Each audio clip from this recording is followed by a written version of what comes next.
Great, Gene, nice job.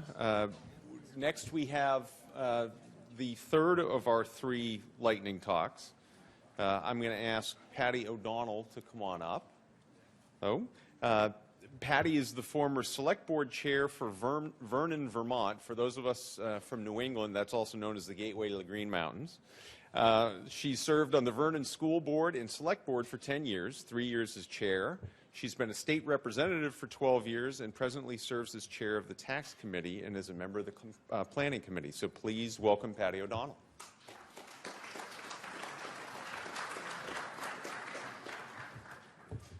I want to start with thanking you so much for having me here. It's really quite an honor to be here. I'm here to talk about a lot of the same subject that you've all talked about all day long, only on the real face of it. We've heard a lot about what happens to these communities in these regions when you close a nuclear power plant. Well, Vernon, Vermont used to be the host community for Vermont Yankee, and unfortunately, we've lost that. So I'm going to tell you what's happened to our community. First of all, we're a very small town, as many of the plants are built in very rural communities. So is ours. We're a town of 1,200 people in the very southeastern corner of Vermont. We border New Hampshire and Massachusetts. In fact, at one time, we were part of New Hampshire, and then we were part of Massachusetts. Sometimes I wish we were back there. We've been the host community of Vermont Yankee for 42 years. We're a family in our town, the community members and Vermont Yankee. When you have a very small town that a nuclear plant moves into, it grows around that plant. So many of the people who live in our community were employees of Vermont Yankee.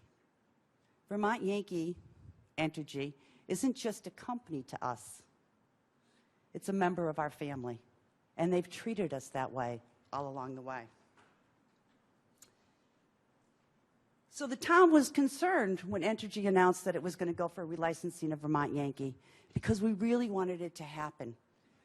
As I said, the people who work at Vermont Yankee are just not employees of Vermont Yankee. They're members of the Vernon family. They coach our kids. They teach our kids. They serve on our select boards, our volunteer fire departments. They're always there when we need them. Something happens in our area, you can bet a handful of Vermont Yankee employees are involved in making it better, and still are, the ones that are left. Entergy has also been a phenomenal neighbor.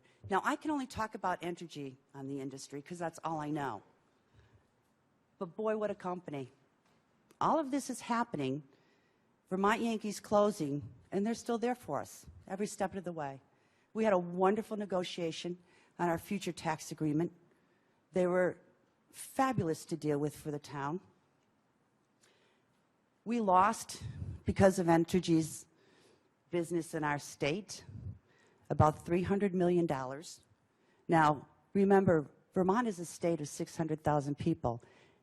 Not that long ago, we actually had more cows than we have people. So we're talking a lot of money, a huge revenue source. And I think the thing that's probably hurting the most is the people that worked at Vermont Yankee were so generous that they always gave to their community. And Entergy was the reason why they did it. They were a great leader. So our nonprofit organizations in a very small rural area is losing somewhere around $300,000 a year in donations. Now, again, that doesn't sound like a lot if you come from New York City, but it is huge in our area. And we have our nonprofits, our Big Brothers, Big Sisters, United Way, all of those campaigns that those people used to give to, crying because they don't know how they're going to serve the most needy in our community. And to show you what a great company Vermont Yankee is and what wonderful employees they are, after the plant had closed, the first whole group of employees had been laid off. they started what they called the legacy of giving. So they raffled off all of the equipment to employees at a very great rate. I know a couple people who got stuff, and gave all of that money to charity. They raised $16,900 to charity, and tens of thousands of dollars of equipment were given out to our local communities. Our community, being the host community, we did get first dibs and a lot of stuff. Bookshelves, desks, chairs, they're still giving to us. And I know the mentality of the people who work in the nuclear industry. This is what all of our communities are like. This is what we as a nation are going to lose if we don't do something to help the nuclear industry.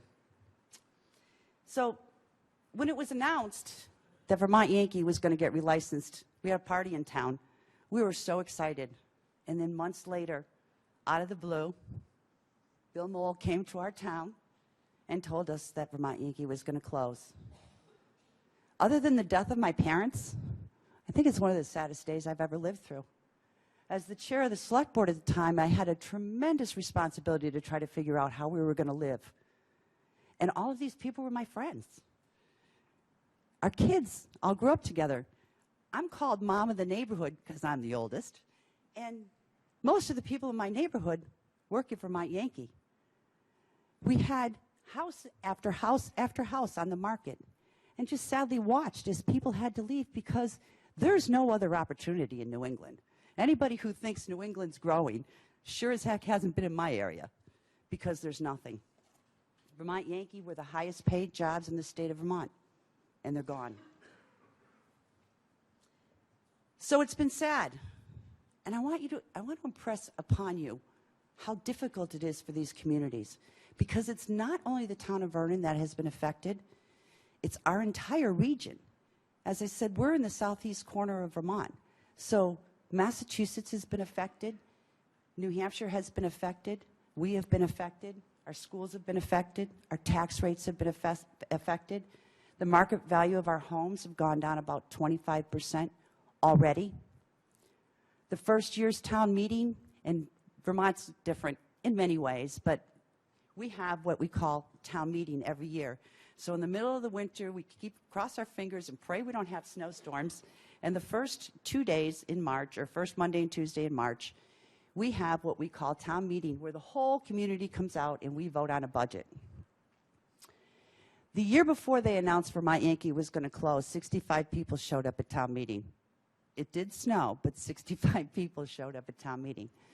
The year they announced Vermont Yankee was closing, we had 425 people at our town meeting. We had never had that many people at town meeting in the history of town meeting.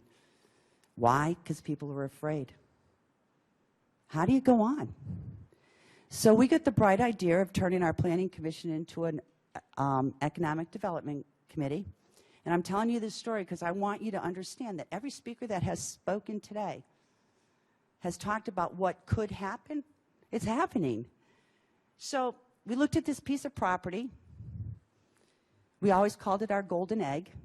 It's got the river, it's got the rail bed, and it's got the switch yard. So what are you going to put on that land? We happen to have a 30-acre piece of land right next to that switch yard that we were going to put, I'm sorry, but a gas plant on, because we have to survive in our future. We have to do something. We had it all set. Had the investors. We were ready to go, man. We were just waiting for FERC approval, and Kinder Morgan pulled out. Their pipeline was going to be 7 miles from where Vermont Yankee is, and that was our hope. So now what do? We're back to square one. If I could put it, my town, I shouldn't say, not just speaking for me, if we could put a nuclear power plant back in Vernon, we would do it in a second, because none of our friends would leave. We'd have good, clean, reliable energy that we could trust with the best workforce in the nation, the nuclear people. So thank you for having me today. And as I said, it's been quite an honor to speak to you. But please remember, there is so much more to this story and so much more to this issue than just where the electricity is coming from. there's a real human aspect to this. Thank you.